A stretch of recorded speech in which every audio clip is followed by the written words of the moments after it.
Bonjour à tous et j'espère que vous allez bien. Aujourd'hui, une vidéo sur une méthode pour trouver un stage, pour trouver une alternance en DCG. C'est une méthode que j'ai utilisée personnellement, donc ça vient de mon expérience personnelle et également de mes connaissances de ce que j'ai pu voir autour de moi, ce qui se faisait, ce qui fonctionnait, ce qui fonctionnait pas. Donc ça va être un plan en 3 étapes. Voilà, la quatrième, c'est simplement pour ceux qui passent le candidat libre, parce que moi je l'ai passé en candidat libre, donc je sais de quoi je parle et je peux vous aider également.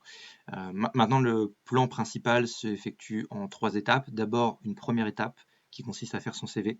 On va voir comment le faire. Je vous donnerai un exemple, un modèle aussi que vous pourrez télécharger en description. Ensuite, la deuxième étape, il va falloir rechercher l'entreprise qui va vous accueillir. Est-ce que c'est un cabinet? Est-ce que c'est simplement une entreprise avec un service comptable? Ou autre, peu importe, si vous êtes dans la finance, si vous cherchez dans la finance, si vous cherchez en droit, c'est possible aussi, en DCG. C'est quand même une formation qui est assez générale. L'avantage de pouvoir chercher un petit peu partout, un petit peu où vous avez envie d'aller. Et la dernière étape, c'est évidemment l'entretien. Donc c'est pas parce que vous avez fait votre CV, vous avez recherché l'entreprise, vous avez trouvé l'entreprise, vous avez obtenu un entretien, que c'est fini. Non, c'est pas comme ça que ça se passe. L'entretien, c'est une étape à part entière et qui va, oui ou non, déboucher sur le Graal, sur ce que vous cherchez, c'est-à-dire votre stage ou votre alternance. Donc la première étape, ça va être de réaliser son CV. Le principe général, donc c'est pas de moi, je l'ai repris de Tougan Barra si vous voulez sur internet. C'est une phrase en anglais qui veut simplement résumer l'idée que la personne en face de vous ne voit que son intérêt. C'est-à-dire que quand vous allez présenter votre CV à la personne, au recruteur, au directeur d'agence, peu importe, la première chose qu'il va se dire c'est OK, il me tend un papier, est-ce que ça m'intéresse? Qu'est-ce qui m'intéresse? Qu'est-ce qu'il y a dans ce papier qui va m'intéresser? C'est uniquement son intérêt personnel qui compte. Donc tout votre CV doit être dirigé vers une seule et même direction, montrer que vous allez apporter quelque chose au recruteur, à l'employeur, au directeur qui est en face de vous. En un clin d'œil, il doit le voir sur votre CV. Et pour ça, il y a un modèle de CV qui me semble être le plus adapté à quelqu'un qui débute dans la vie active, parce qu'on ne va pas se le cacher, notre CV, quand on est jeune, n'est pas forcément très atypique, n'est pas forcément très beau, en tout cas pour 90% de la population, 90% des jeunes. Il n'a pas forcément un exotisme qui suffit à lui-même. Donc c'est pour ça qu'il faut absolument utiliser une phrase d'accroche. Parce que votre CV, vos formations, vos études, vos centres d'intérêt, on s'en fout. Le recruteur s'en fout. Il sait que vous avez une vingtaine d'années, il sait que vous n'avez rien fait dans votre vie que par des études. Évidemment, si vous faites partie des 10% des gens qui avaient, je sais pas, une expérience particulière, pense à notamment une action bénévole, une action dans une association, un projet personnel que vous avez mené à bien, une chaîne YouTube pour ceux qui peuvent, ou en tout cas quelque chose qui vous fait sortir de la masse. Si vous n'avez pas ça, il faut absolument tout miser sur la phrase d'accroche. On va voir que si vous n'avez pas d'autres éléments à mettre sur votre CV, vous allez pouvoir, dans votre attitude, dans votre comportement, dans votre recherche, dans votre processus de recherche d'établissement, vous allez pouvoir aussi mettre en valeur votre personnalité, pas uniquement dans le CV. Mais là, on se concentre uniquement sur le CV parce que c'est l'étape du CV. Donc on va aller voir sans plus attendre à quoi ressemble une bonne phrase d'accroche, quels sont les éléments à mettre dans une phrase d'accroche. Je vais vous donner donc l'exemple ici. Je vous mettrai ce lien en description de la vidéo pour que vous puissiez l'utiliser. Ça va vous envoyer sur un modèle Canva. Vous allez pouvoir inscrire toutes vos informations personnelles, mais en tout cas, vous avez le grand modèle. Vous n'allez pas faire n'importe quoi, comme j'en vois beaucoup des CV un peu abracadabrantesques. Donc, voilà comment ça se présente. Évidemment, un CV, une page. Et donc, là, vous mettez votre tête. Évidemment, donc si vous voulez pas mettre votre tête, vous mettez pas votre tête. Mais simplement, le recruteur va voir que vous n'avez pas envie de mettre votre tête. Sachez-le. Voilà, simplement, sachez-le. Ensuite, votre prénom, votre nom, l'objectif, enfin le poste visé en stage. Vous pouvez mettre stage, vous pouvez mettre autre chose. En tout cas, si vous ne mettez pas stage et que vous envoyez votre CV comme ça sans rien, si vous donnez votre CV par exemple à l'accueil et que la personne va le donner à la personne qui se charge des entretiens, du recrutement, vous ne mettez pas stage, si vous ne le dites pas à la personne et que vous ne mettez pas un mot sur votre CV, la personne ne va pas comprendre que c'est pour un stage. Elle va dire ok d'accord, c'était juste une candidature spontanée. Précisez que c'est pour un stage. Ou si vous ne le précisez pas directement ici, il faut que la personne qui s'occupera du recrutement sache que c'est pour un CV de stage. Bref, après les informations classiques, votre numéro de téléphone, votre adresse, et assez important, si vous êtes véhiculé ou pas. Alors ça, c'est d'expérience personnelle. Avant, je ne le mettais pas sur mon CV, et on me l'a demandé à plusieurs reprises si j'étais véhiculé ou pas, pour la simple et bonne raison qu'une personne qui n'est pas véhiculée, qui n'a pas le permis, qui ne peut pas se déplacer par elle-même, est dépendante d'autres personnes. Donc ça veut dire que potentiellement, il y a des jours où la personne qui est en charge de vous amener jusqu'à l'entreprise est malade, ne peut pas venir. En tout cas que vous êtes tributaire d'une tierce personne pour vous emmener travailler. Et ça, l'employeur va le savoir. Il ne veut pas de ça. Il veut en tout cas le limiter, à part si vous êtes un profil incroyable. Ensuite, comme je vous l'ai dit, cette phrase est ultra, pas cette phrase spécifiquement, mais cette phrase d'accroche. La phrase que vous allez mettre ici est d'une importance capitale quand vous avez une vingtaine d'années, vous n'avez pas forcément d'expérience particulière, vous n'avez pas forcément de formation particulière, vous n'avez pas forcément de réseau particulier, vous n'avez pas un statut social qui vous permet il va falloir tout miser sur cette phrase. Parce que, littéralement, on va pas se le cacher, l'employeur, la personne qui reçoit votre CV, la première chose qu'elle lit, c'est votre prénom, votre nom, elle voit votre tête, elle voit ce que vous cherchez, ok d'accord, et elle lit cette phrase. Voilà. Avant d'aller plus loin, elle lit cette phrase.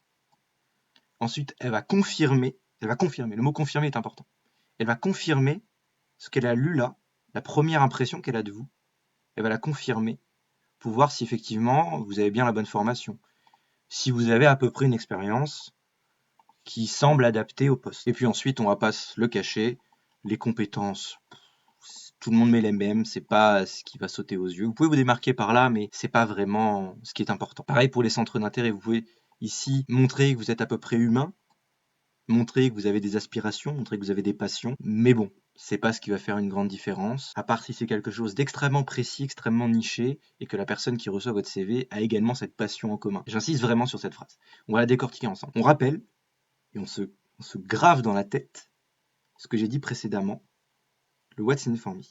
Qu'est-ce qu'il y a à l'intérieur? Quel est l'intérêt pour moi d'employer cette personne, d'accepter son stage, d'accepter sa proposition? Et la notion de proposition est extrêmement importante, parce que vous proposez votre personne, vous proposez vos services, vous proposez quelque chose, vous proposez une valeur ajoutée à l'entreprise. Et donc, pour mettre en exergue cette proposition-là, pour montrer que vous valez quelque chose, vous allez utiliser cette phrase. Pas forcément cette phrase-là, mais cette structure de phrase. Qu'est-ce que m'ont permis d'acquérir le DCG? Le DCG m'a permis d'acquérir des connaissances utiles au poste. D'accord. Donc, 1, j'ai les connaissances acquises lors du DCG. Qu'est-ce que j'ai d'autre, par exemple? Donc, si vous avez une expérience en cabinet comptable, je sais pas, un autre stage ou quelque chose, vous allez le mettre parce que ça vous a permis quelque chose, cette expérience en cabinet. Qu'est-ce que vous avez obtenu de cette expérience? Eh bien, que vous savez utiliser un logiciel, par exemple. Vous savez déclarer une TVA. Je prends l'exemple vraiment d'un comptable. Vous savez saisir les écritures. Tout ça, c'est ce qui est sous-entendu par expérience en cabinet comptable. Donc si vous ne le mettez pas, la personne ne va pas le savoir. Ok, cette personne-là qui se présente à moi, elle a déjà eu une expérience en cabinet comptable, donc qu'est-ce qu'elle va m'apporter de plus? Elle va m'apporter par rapport à quelqu'un qui n'a pas d'expérience, elle va m'apporter un travail qualitatif dès le début. Je n'ai pas besoin d'avoir la former, je ne vais pas avoir besoin de prendre du temps avec elle, je ne vais pas avoir besoin de lui montrer comment un logiciel fonctionne, etc. etc. Donc, qu'est-ce qu'il y a à l'intérieur de cette proposition pour l'employeur? What's in it for me? Il y a le gain de temps, par exemple. Et ensuite, donc ça je l'ai mis parce que moi personnellement j'ai eu ça. Donc j'avais des compétences commerciales par une expérience commerciale. Donc je l'ai mis. Pourquoi je l'ai mis? Eh bien parce que si jamais je dois être au contact de clients, je vais savoir comment faire. Parce que j'ai déjà fait. J'ai le sens du relationnel. Donc si jamais l'employeur doit me mettre au téléphone, doit me mettre à l'accueil, doit me faire gérer des clients, doit me faire, je sais pas, me présenter lors des rendez-vous clients, eh ben, je vais pouvoir le faire. Donc lui n'aura pas besoin de faire en sorte que je ne fréquente pas le client si je suis un stagiaire qui n'a aucune compétence. Il ne va pas avoir besoin de m'apporter une attention particulière lorsqu'il y a un client dans la pièce, de savoir comment je vais réagir, puisque de par mon expérience, je sais comment réagir. Donc il le sait, l'employeur. Il sait que ça va bien se passer. Donc, on va résumer. Qu'est-ce que me permet cette phrase? Cette phrase me permet de dire concrètement à mon employeur, je le dis là, permet d'allier technicité sans émotion. Je suis capable d'être technique, donc de passer des écritures comptables, tout en ayant la capacité de gérer les clients. Et donc, deuxième couche que ça apporte, non seulement je sais gérer les clients, mais non seulement je sais passer des écritures comptables, mais en plus, je me démarque vis-à-vis de mes autres concurrents, entre guillemets, ou d'autres profils de stagiaires qui pourraient se présenter à l'entreprise, parce que c'est plutôt rare dans le milieu comptable d'avoir une expérience commerciale, en tout cas celle que j'avais, avec une expérience technique, tout simplement, ou tout simplement même d'un DCG. Il suffit juste que vous ayez un stage commercial, vous ayez fait, je sais pas, un job d'été où vous avez fait du commerce, vous avez le sens du client, vous avez du bagou, peu importe. Ça rajoute quelque chose de plus à quelqu'un qui n'a simplement qu'un parcours comptable, qui n'a simplement été lors de ses expériences comptables derrière un ordinateur, derrière un logiciel, et qui n'a fait que ça, qui n'a pas eu de contact avec le client parce que, je ne sais pas, le comptable qui s'occupait de cette personne-là lui a simplement déchargé de faire des déclarations, de faire de la saisie comptable, de recopier ce qu'il a été déjà fait, et n'a pas eu de contact avec de client. Donc entre cette personne-là qui n'a pas eu de contact de client, qui n'a fait juste simplement ce qu'on lui a dit depuis le post-bac, et une personne comme moi ou comme vous peut-être, qui a fait autre chose, des projets personnels, du commercial, ou autre chose en tout cas, donc qui va se démarquer, et ben, l'employeur va choisir la personne qui est différente, et qui non seulement est différente, mais qui sait se démarquer et sait mettre en valeur cette démarcation. Et cette phrase fait ça. Elle a le double sens de montrer que vous avez la capacité de vous présenter correctement et de montrer que vous êtes une personne différente, tout simplement. Donc, ne recopiez pas forcément ma phrase, ça n'a aucun sens. Au contraire, ça va à l'encontre de ce que je vous dis là, c'est-à-dire de vous démarquer. Mais montrez quelque chose de différent sur vous. Montrez que une expérience, une compétence, des connaissances apportent quelque chose à l'employeur, tout simplement. X me permet Y. Sous-entendu, X vous permet de gagner Y. Ensuite, très rapidement, donc vos formations. Si vous avez des CV, vous mettez. Si vous êtes en deuxième année, première année, peu importe, vous mettez la ville, vous mettez l'année, peu importe. Bon, ça après, je ne vais pas vous détailler, c'est un CV classique. Si votre moyenne est bonne, mettez-la en DCG. Mettez-la, c'est toujours intéressant.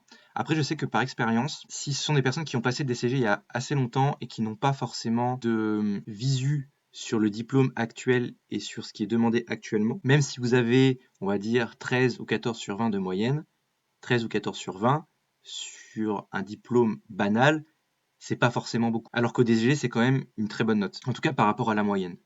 Donc, il va falloir jouer avec ça. Moi, je sais que par exemple, j'ai photocopié les résultats, la moyenne générale des dernières années, et je l'ai présenté à côté de mon relevé de notes. C'est-à-dire que l'employeur a pu comparer, a pu voir effectivement si j'étais au-dessus ou en dessous de la moyenne. En tout cas, il avait un élément de comparaison. Parce que si vous donnez une note comme ça veut rien dire. Et après, c'est à vous, lors de l'entretien, de vous dire non, non, là j'ai eu 12 sur 20. 12 sur 20, fondamentalement, c'est 8 points en dessous de 20 sur 20. D'accord, c'est peut-être pas top, mais l'épreuve est difficile. La preuve, puisque la moyenne générale de cette note, c'est 8 ou 9 tous les ans. Pareil au bac, si vous avez une mention, mettez-la, c'est toujours intéressant. Ça va vous démarquer. Et puis les compétences, bon, vous pouvez mettre les logiciels. Les logiciels sont quand même extrêmement appréciés. Si vous avez déjà utilisé, ne serait-ce que même une semaine ou deux, mettez-le. Vous ne mentez pas, puisque vous l'avez déjà utilisé. Vous ne mentez pas. Simplement, c'est à lui de vous poser la question en entretien. Est-ce que vous avez déjà utilisé ce logiciel? Oui, non, voilà. Vous aurez toujours plus de bagages que quelqu'un qui ne l'a pas utilisé du tout, ou qui ne connaît même pas le nom du logiciel, ou qui ne connaît même pas l'interface du logiciel. Après, je vous ai mis des exemples de compétences qui peuvent être utilisées ici. Ne recopiez pas, pareil, toute la liste de compétences, ayez un petit peu de personnalité, s'il vous plaît. Pareil, les centres d'intérêt, écoutez, si vous faites, je sais pas, de la peinture, du dessin, de l'art, si vous écoutez de la musique, si vous faites de la musique, encore mieux. Pareil, si vous avez l'habitude de lire, si vous avez l'habitude d'écouter des podcasts, si vous avez l'habitude, en tout cas, de faire quelque chose qui nourrit, je suis désolé, c'est le monde du travail, quelque chose qui nourrit votre capacité à être productif, votre capacité à être bon au travail. Ça va être ça, globalement. Pareil, le sport, mettez votre sport. Ça peut toujours donner un sujet en commun. Alors, on sait pas, peut-être que l'employeur pratique le même sport que vous, a fréquenté le même établissement, la même association sportive. Pareil, si vous aimez, je sais pas, jouer à des jeux de société, jouer aux échecs. On va dire que quand même, vaut mieux jouer aux échecs. Socialement, c'est plus acceptable de jouer aux échecs, c'est plus valorisant que de faire des jeux de rôle. Voilà. Quand on dit jeu de rôle, bon, on vous imagine en habit de chevalier autour d'une table. C'est quand même assez ridicule. Même si fondamentalement ça ne l'est pas, et pas de jugement là-dessus. Mais dans l'inconscient collectif, c'est ce que ça veut dire, malheureusement. Maintenant, au niveau de vos expériences, écoutez, à notre âge, c'est un peu le fourre-tout. Voilà, malheureusement. C'est pas là-dessus que vous allez vous démarquer, c'est pas là-dessus que vous allez vraiment briller. À part si, comme j'ai dit tout à l'heure, vous faites partie des 10% qui avaient vraiment un projet, vous avez vraiment une expérience différente de la moyenne. Là, c'est le moment de le mettre, même si ça n'a pas forcément grand-chose à voir avec le métier de comptable, le métier en finance, peu importe. Mettez-le. C'est très très important parce que c'est ce qui va vous démarquer. Même si vous avez, je sais pas, fait un stage de pêche en Irlande, mettez-les. Ça nourrit votre personnalité. Et l'employeur, quand il va lire ces quelques phrases, ces quelques lignes, où vous avez une expérience particulière, il va lever les yeux. Voilà, ces jeux vont s'écarquiller parce qu'il va voir quelque chose qui n'est pas anodin. Donc voilà pour la partie du CV. Je vous invite à regarder dans la description, il y a le lien pour pouvoir avoir ce modèle pré-rempli, pareil comme je l'ai fait. Vous avez juste à modifier, c'est sur Canva. Ensuite, une fois qu'on a fait notre CV, c'est bien beau qu'on a fait notre CV, pour l'instant on n'a pas eu de contact avec le monde extérieur. Donc personne ne sait que votre CV existe, personne ne sait que vous existez, personne ne sait à quel point vous êtes incroyable et différent. Donc c'est le moment de la phase de recherche. C'est très important dans cette phase de recherche de comprendre que vous allez prendre des refus. Ah, vous allez prendre des tôles.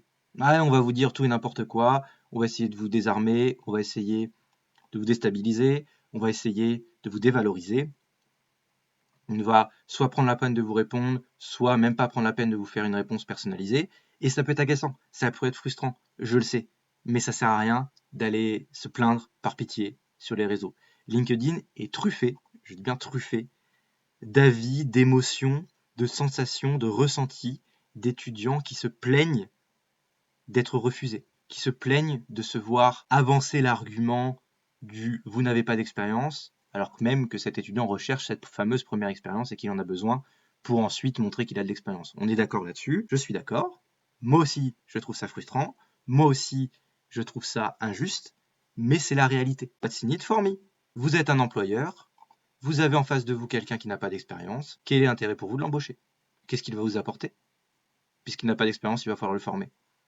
Vous préférez quelqu'un qui ait déjà de l'expérience? Vous préférez quelqu'un qui est déjà formé? Vous préférez quelqu'un qui a déjà la preuve de ses compétences et de sa qualité de travail? Vous n'avez pas forcément envie d'embaucher quelqu'un qui vient de sortir du diplôme, qui a fait son parcours en initial, qui n'a pas d'expérience, qui ne s'est jamais confronté au monde du réel. C'est logique, c'est totalement logique.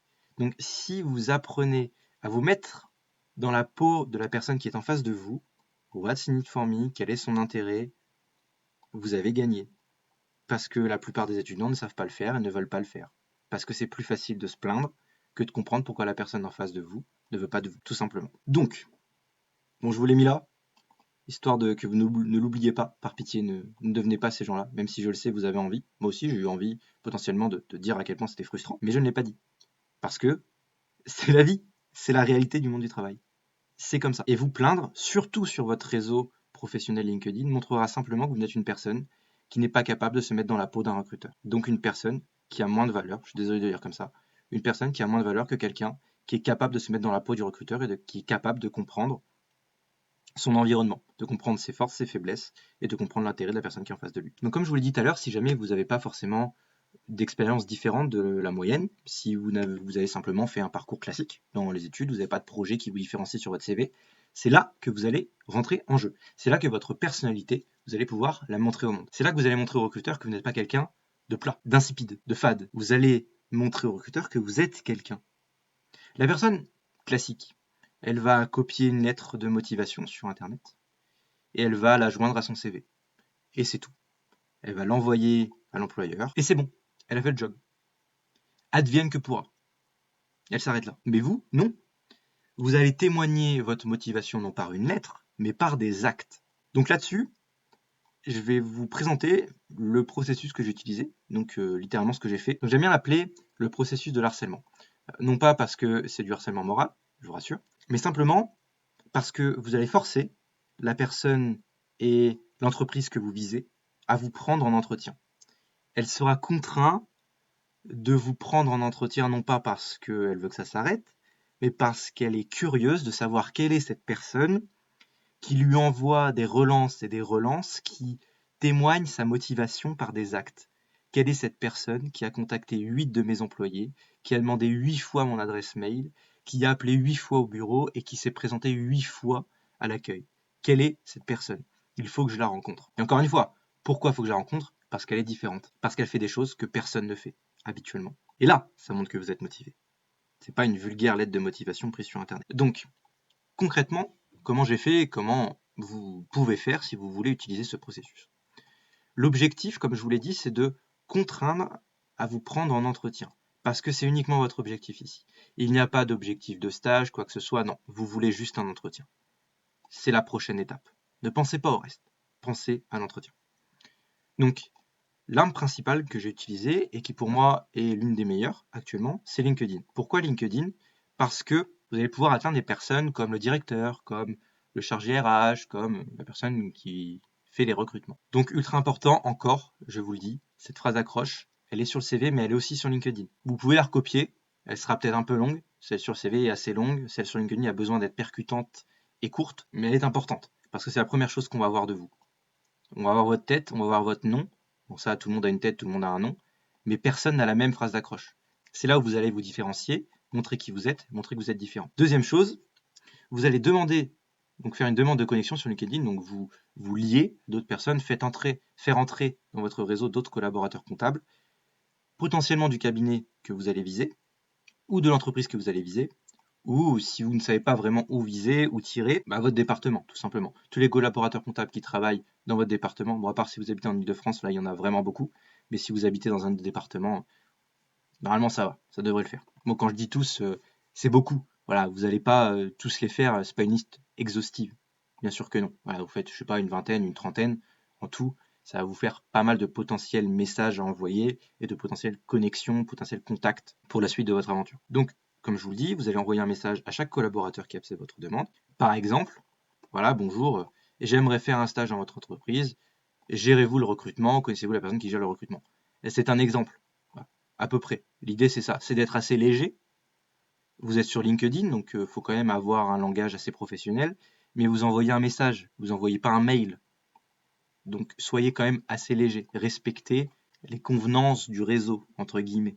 Voilà, vous pouvez dire par exemple, bonjour, je vois que vous travaillez à X, je m'intéresse à cette société, comment ça se passe pour pouvoir postuler, etc. C'est des messages plutôt souriants, plutôt légers. Les gens sont sur LinkedIn, donc ils acceptent d'être dérangés, ils acceptent de recevoir des messages. Et généralement, les gens sont quand même assez sympas. Ils vous répondront, bah là, c'est telle personne, je vous donne son mail, je vous donne son nom, ou j'ai pas le droit de vous le donner, mais bonne chance. Ou... Voilà, les gens sont plutôt sympas. Mais comme je vous dis, il faut quand même vous préparer au refus. Il faut quand même vous préparer potentiellement à recevoir une bâche, un vu, une personne qui ne vous répond pas, tout simplement. Parce que ça peut arriver. Ensuite, parallèlement à ça, ce que j'appelle l'arme secondaire, vous allez envoyer un mail de motivation. Donc là, un mail de motivation, c'est pas une lettre de motivation, c'est un mail. Un mail, ça a moins le caractère formel d'une lettre de motivation. Un mail, c'est simplement bonjour, voilà, vous vous présentez, qu'est-ce que je peux vous apporter? Je suis actuellement, je ne sais pas, en diplôme compta, en BTS, et j'aimerais voilà, vous proposer pendant un mois de travailler pour vous au travers d'un stage. C'est léger, c'est bien dit, et puis vous pouvez mettre quelques phrases pour vous dévoiler un peu plus. Voilà, vous dire, voilà, par ailleurs, j'ai fait telle activité, j'ai fait tel stage, j'ai fait telle expérience, cela peut prouver ou cela prouve ma motivation, cela prouve mon envie de progresser, mon ambition, etc.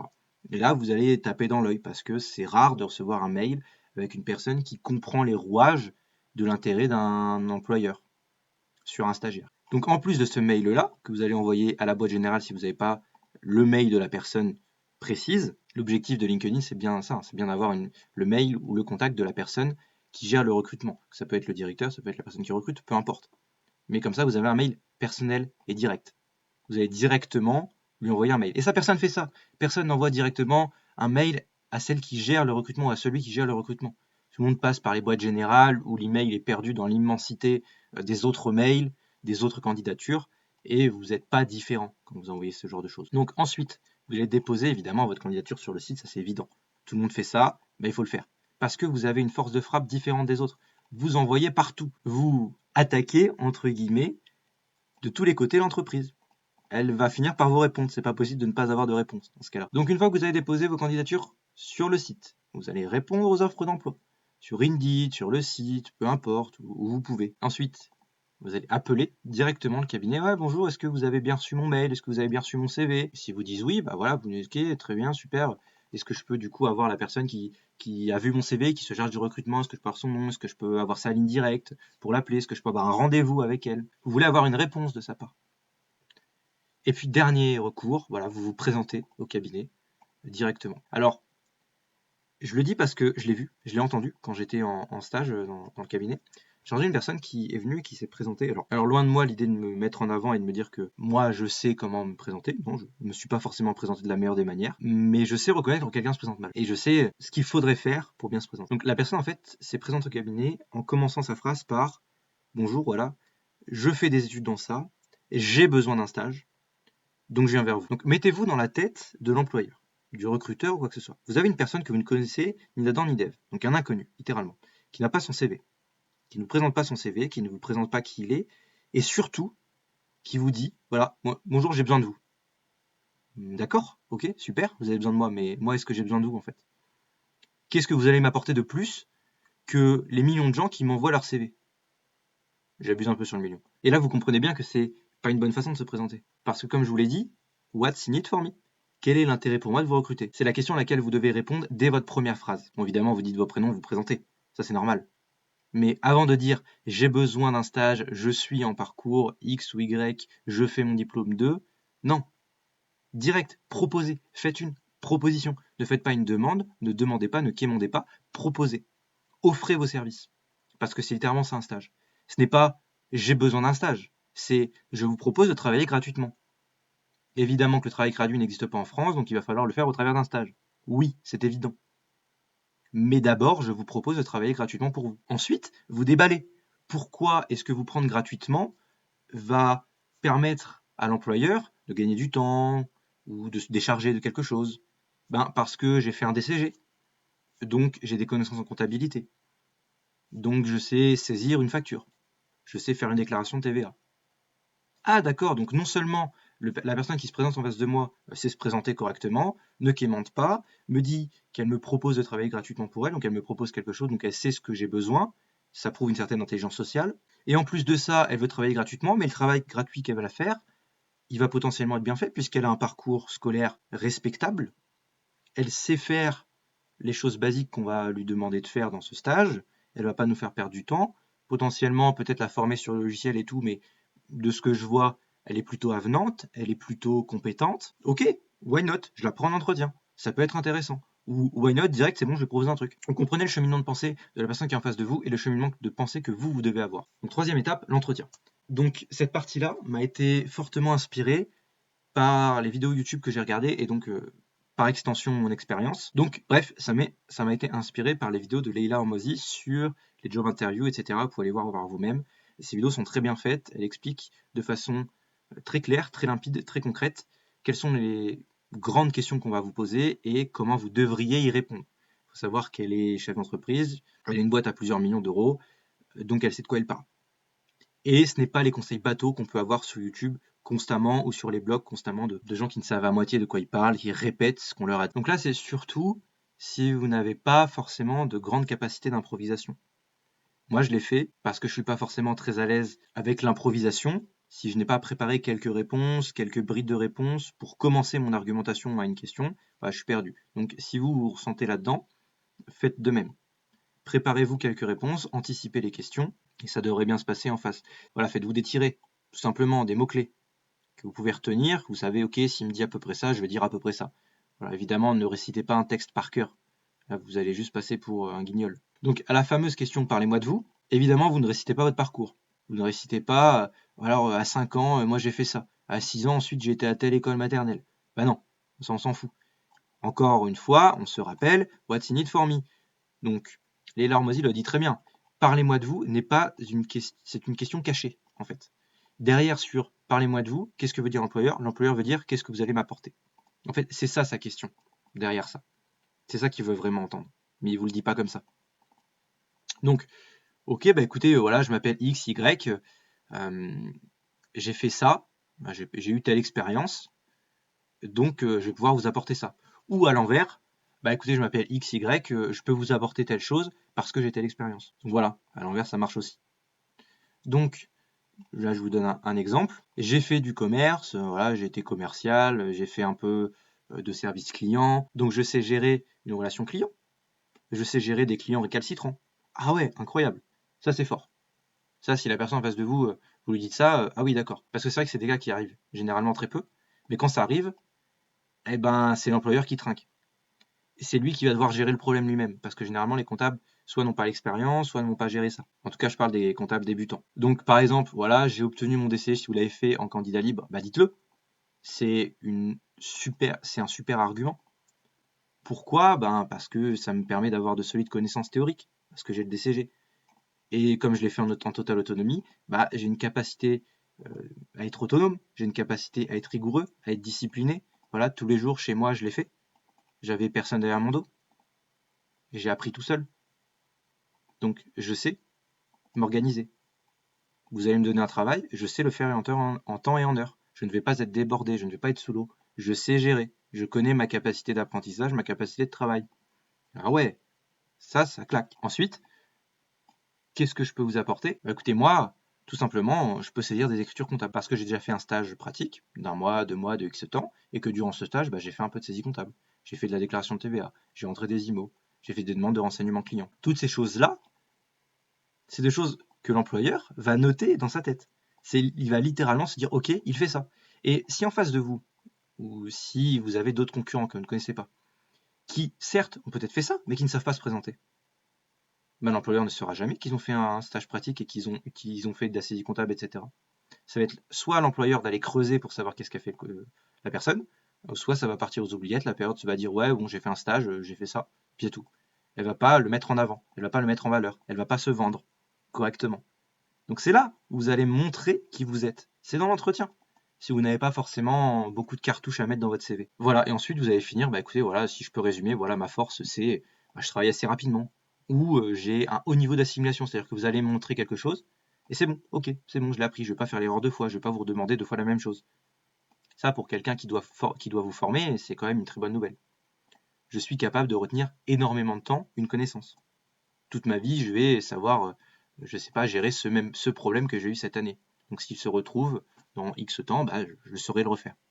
Donc j'ai eu ce problème dans mes expériences passées, il n'y a pas de problème, je vais pouvoir le gérer avec vous. Deuxième question qui peut pas, où vous vous voyez dans 5 ou 10 ans? Bon, là concrètement, qu'est-ce que recherche l'employeur? Ah, si vous n'allez pas vous barrer, s'il va pouvoir compter sur vous. Bah là, vous lui dites la vérité, tout simplement. Bah écoutez, tout simplement parce que bah ici j'ai ma famille, j'ai mes amis, je suis très proche de ma famille et mes amis. Si vous avez un conjoint et une conjointe qui travaillent dans le coin, bah renforcez ça. Renforcez l'idée qu'elle va rester elle aussi. Pourquoi? Bah parce que je sais pas, elle a un très bon poste, elle est bien payée, elle s'épanouit, elle est dans une grande boîte. Je sais pas, trouver un tas d'excuses ou un tas de, je sais pas, trouver un tas de vraies preuves. Pareil. Bah écoutez, vous voyez dans 5-10 ans, bah professionnellement, je me vois évoluer. C'est bien de le dire, surtout si c'est vrai. Je me vois en DCG, je me vois en expert comptable. Donc là, la personne se dit, ok, c'est quelqu'un qui non seulement va rester ici, mais qui se voit évoluer, qui va apporter dans le temps quelque chose à mon entreprise. Et ensuite, la fameuse question, bah, pourquoi à notre entreprise? Donc normalement, vous êtes renseigné un minimum sur l'entreprise, ou si vous ne l'avez pas fait, bah, faites-le maintenant. Vous allez juste sur le site, et vous allez dire, ok, j'ai vu telle chose sur votre site, j'ai vu telle valeur, j'ai vu que vous avez fait tel événement, vous êtes partenaire de telle entreprise. Bah, moi, j'aime bien. Voilà. J'aime bien parce que bah, j'ai à peu près la même vision que vous, et j'ai à peu près les mêmes valeurs, et j'ai à peu près le même intérêt que vous pour le sport, pour autre chose. Et surtout si en face de vous, vous avez, je sais pas, l'expert comptable, l'employeur, qui a monté soi-même son entreprise, qui gère lui-même les partenariats. Généralement, il va mener des partenariats qui soit vont dans l'intérêt de son entreprise, ou des fois des partenariats qui vont avec ses valeurs, qui vont avec ce qu'il aime. Ça peut être, je sais pas, une équipe de sport qui est dans sa ville parce que lui, je sais pas, il aime le hand, il aime le basket, il aime le foot, il aime le rugby. Et vous pouvez lui dire ça, à ce moment-là. Voilà, j'aime beaucoup votre vision parce que bah, j'aime aussi sport. Et j'aime aussi ce sport parce qu'il véhicule telle valeur. Et forcément que l'employeur, s'il aime ce sport, il aime également les valeurs associées. Donc, tout simplement, vous concluez, bah écoutez, voilà, à cause de ça, j'ai senti que bah, j'étais la bonne personne pour vous parce qu'on partage les mêmes valeurs, on partage la même vision, on partage les mêmes choses. Vos forces, donc là, bon, je ne vais pas tout vous mâcher. Sur Internet, si vous n'avez pas d'idée, il y a des listes longues comme le bras de forces, de faiblesses aussi, qui vous donnent des idées si vous n'en avez pas maintenant, si vous avez besoin d'un support pour avoir des idées. L'idée générale, c'est quand même de se démarquer, encore une fois, je le répète.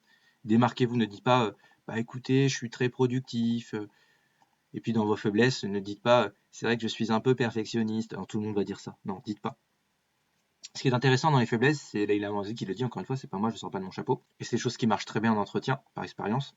C'est que la faiblesse doit répondre à deux conditions. La première, c'est montrer votre résilience, montrer votre capacité à ne pas abandonner, à montrer que vous avez un boulet au pied mais que vous avancez quand même. Et donc cette faiblesse doit également être dans un domaine, ce défaut, cette faiblesse, peu importe, vous l'appelez comme vous voulez, point d'amélioration, si vous voulez bien faire un entretien.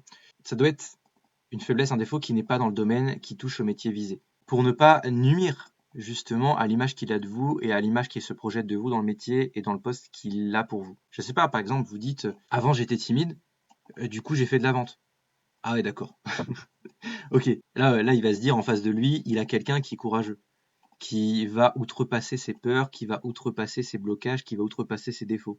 Ce n'est pas un obstacle pour lui, c'est un moyen de progresser, de s'élever, de s'accomplir. Donc il sait que si vous avez une difficulté dans votre travail, vous n'allez pas la voir comme un obstacle, mais comme un moyen de vous surpasser, comme un moyen de vous développer.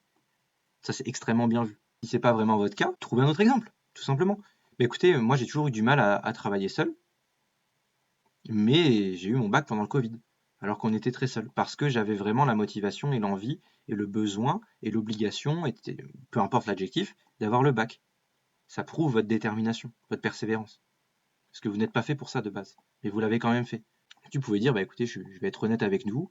Moi, par exemple, je suis quelqu'un, je suis pas du tout manuel. Mais pourtant, j'ai fait un job d'été qui était un métier manuel parce que j'étais déterminé à avoir ma voiture, à passer mon permis, parce que je savais que j'en avais besoin pour mon futur.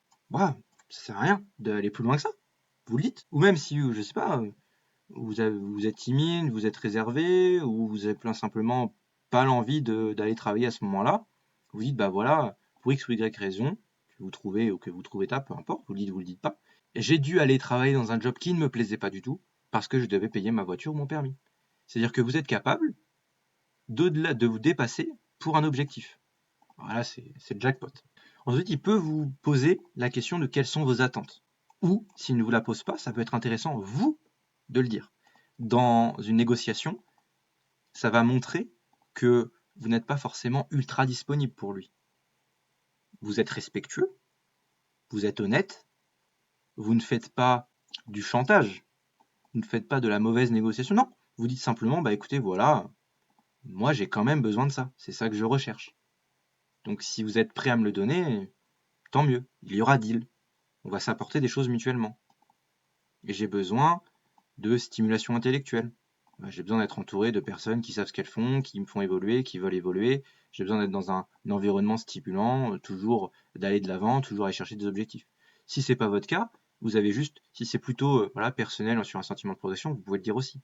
Si vous êtes plutôt sur des valeurs, vous dites bah écoutez voilà, j'ai surtout besoin autour de moi d'honnêteté, d'authenticité, de gens qui ne me tirent pas dans les pattes, mais simplement qui sont honnêtes avec une bienveillance.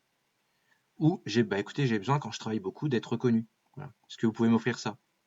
Est-ce que vous allez m'offrir des primes? Est-ce que vous allez m'offrir une reconnaissance? Tout simplement, est-ce que vous êtes au contact de la performance de vos salariés? Bah écoutez, moi j'ai besoin plutôt de liberté. Comme je vous l'ai dit tout à l'heure, si c'est votre cas, je sais travailler seul, c'est pas un problème pour moi. Donc vous voyez bien que la liberté, vous pouvez m'en laisser. Comme je vous l'ai dit, j'en ai besoin. J'ai besoin de liberté d'horaire, j'ai besoin de liberté pour pouvoir m'organiser, parce que X, parce que Y, vous n'êtes pas obligé de vous justifier.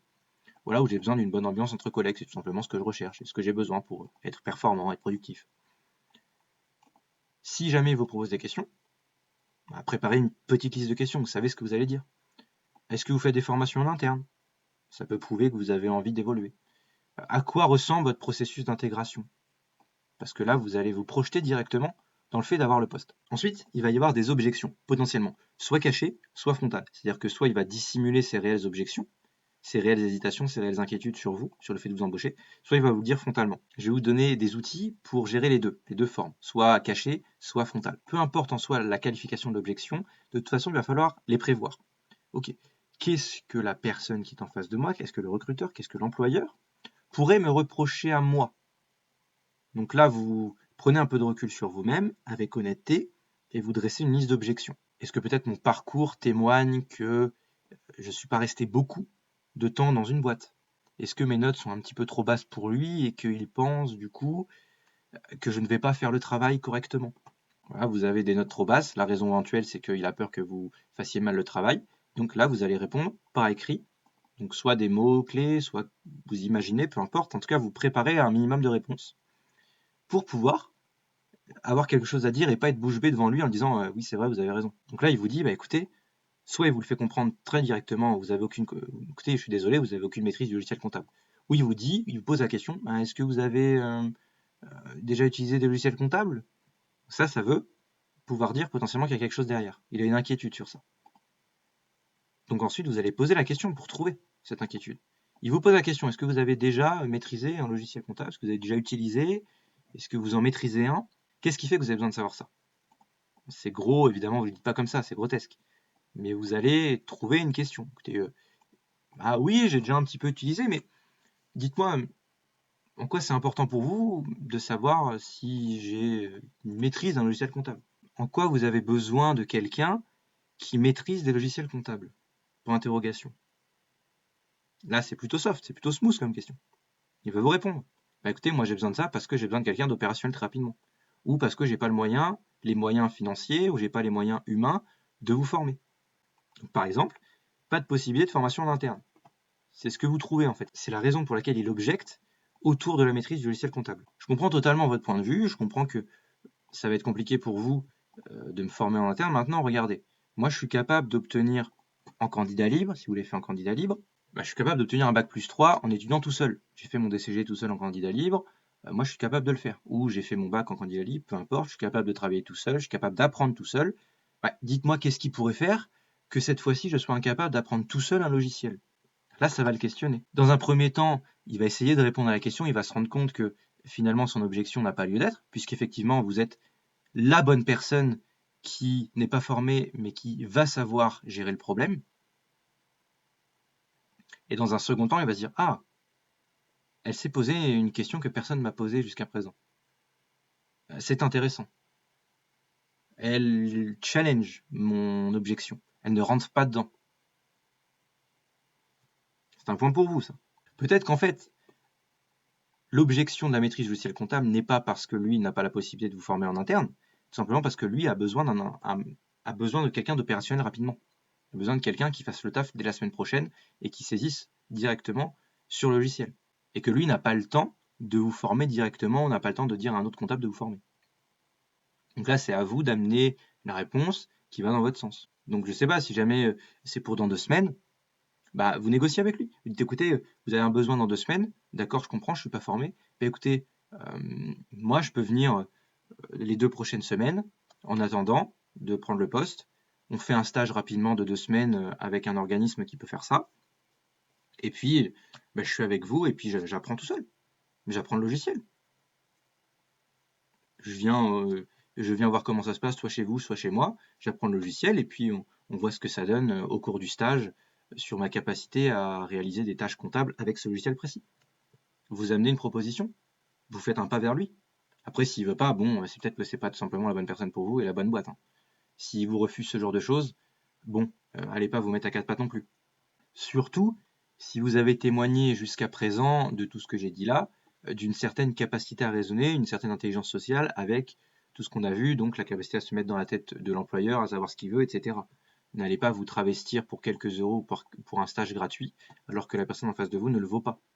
Ces objections sont peut-être irrationnelles, et elle n'a pas envie peut-être de trouver de réponse à ces objections. Ça arrive. Encore une fois, préparez-vous au refus. Donc ensuite, pour les personnes qui font du candidat libre, donc qui n'ont pas la possibilité d'avoir un établissement scolaire pour gérer le stage, pour gérer la période de stage. Dans ce cas-là, vous avez deux options. La première option, c'est la mission locale, via la période de mise en situation professionnelle, la PMSMP. Voilà, on dit dans le jargon. En fait, c'est tout simplement, vous avez un mois maximum par entreprise, et elle peut vous faire la mission locale, une attestation, une convention de stage, voilà, c'est ça le terme technique. Vous avez juste besoin de vous inscrire à la mission locale, et puis après, c'est bon, c'est fait. Vous y allez avec les papiers que vous me demandez, et puis en quelques jours, c'est possible. Ensuite, sinon, vous avez Pôle emploi. Voilà. Soit vous êtes directement chez Pôle emploi, dans ce cas, ça sera plus rapide, parce que c'est une structure plus lente. Voilà, on connaît tous Pôle emploi, le processus est long, c'est compliqué de joindre les conseillers, etc. Alors que la mission locale, honnêtement, celle où en tout cas où j'ai été, parce que c'est comme ça que j'ai eu mon stage en candidat libre, ça s'est passé super bien. C'était très rapide, très fluide, le contact s'est fait super naturellement, les personnes étaient très accueillantes. En bref, vraiment aucun problème, mais elles étaient vraiment avec moi pour faire le plus rapidement possible cette convention pour que je puisse avoir accès directement et le plus rapidement possible à l'employeur. Donc n'oubliez pas, vous avez en description le lien pour avoir le modèle de CV que j'ai utilisé personnellement qui fonctionne pour vous démarquer des autres et puis pour avoir ce fameux entretien qui va vous permettre d'avoir ce stage ou cette alternance, peu importe, ça fonctionne pour les deux comme je vous l'ai dit. Ensuite, n'oubliez pas, il y a aussi un groupe WhatsApp que j'ai créé dans lequel vous allez pouvoir me poser des questions directement. Je suis assez disponible là-dessus, donc n'hésitez pas. J'espère que ça vous aura aidé et puis écoutez, je vous dis à la prochaine.